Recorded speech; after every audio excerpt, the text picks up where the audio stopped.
ઝઘડિયા તાલુકાના ભાલોથી અંકલેશ્વર રોડ પર બસ સેવા પુનઃ શરૂ કરતા વિદ્યાર્થીઓ અને મુસાફરોમાં ખુશીની લાગણી જોવા મળી હતી।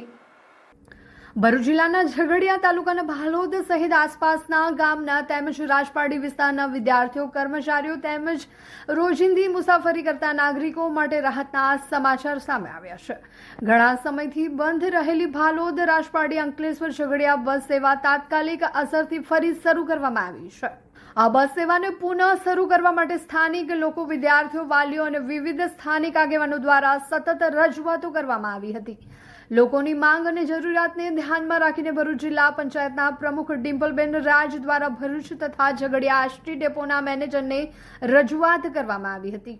જિલ્લા પંચાયતના પ્રમુખની રજૂઆતને ધ્યાનમાં રાખી એસટી તંત્ર દ્વારા આ બસ સેવાને તાત્કાલિક મંજૂરી આપવામાં આવી હતી।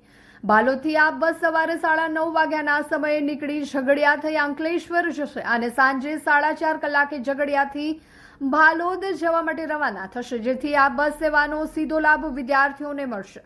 આજ રોજ ભાલોદ ગામેથી જિલ્લા પંચાયત પ્રમુખ ડિમ્પલબેન રાજના હસ્તે લીલી ઝંડી બતાવી ભાલોદ અંકલેશ્વર બસ સેવાનો પ્રારંભ કરવામાં આવ્યો હતો। આ પ્રસંગે મોટી સંખ્યામાં ગ્રામજનો, વિદ્યાર્થીઓ, વાલીઓ અને આગેવાનો ઉપસ્થિત રહ્યા હતા। બસ સેવા ફરી શરૂ થતા ભાલોદ અને આસપાસના વિસ્તારોના વિદ્યાર્થીઓને શાળા, કોલેજ સુધી પહોંચવામાં સરળતા રહેશે।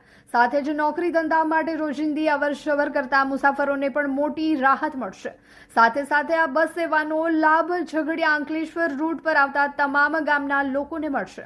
સ્થાનિક લોકોએ આ મહત્વપૂર્ણ નિર્ણય બદલ જિલ્લા પંચાયત પ્રમુખનો આભાર વ્યક્ત કરી બસ સેવા નિયમિત ચાલુ રાખવાની માંગ પણ વ્યક્ત કરી છે। સ્થાનિક નાગરિકોના મતે આ બસ સેવા વિસ્તારના લોકો માટે મુસાફરી કરવાની સરળતા મળશે અને પુનઃ પ્રારંભથી આસપાસના વિસ્તારના મુસાફરોને સીધો લાભ મળશે। ભાલોદથી અંકલેશ્વર, ઝઘડિયા જતા દરેક વિદ્યાર્થીઓ કે નાગરિકોને કોઈ પણ જાતની તકલીફ નહીં પડે તે માટે 9:30 થી અહીંયા ગાડી બસની વ્યવસ્થા કરવામાં આવી છે। તેથી હું સરકારશ્રીનો અને મેનેજર સાહેબનો ખૂબ આભાર માનું છું તથા અહીંની જનતાને પણ આ લાભ મળે તે માટે નાગરિકોને પણ હું વિનંતી કરું છું કે તમે પણ આનો લાભ ઉઠાવો અને તમારી તકલીફ દૂર થાય એ માટે અમે આગળ પણ એવા ઘણા પ્રયત્નો કરીશું। અસ્તુ, વંદે માતરમ, ભારત માતા કી જય।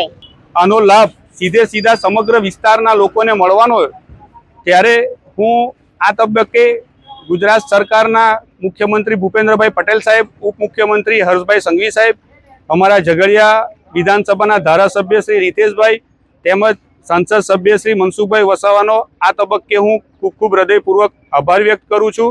અને આ બસમાંથી ઘણો લાભ લોકોને થવાનો છે અને વિદ્યાર્થીઓને થવાનો છે, ત્યારે હું ફરીથી એકવાર સમગ્ર સરકારના લોકોને આભાર વ્યક્ત કરું છું।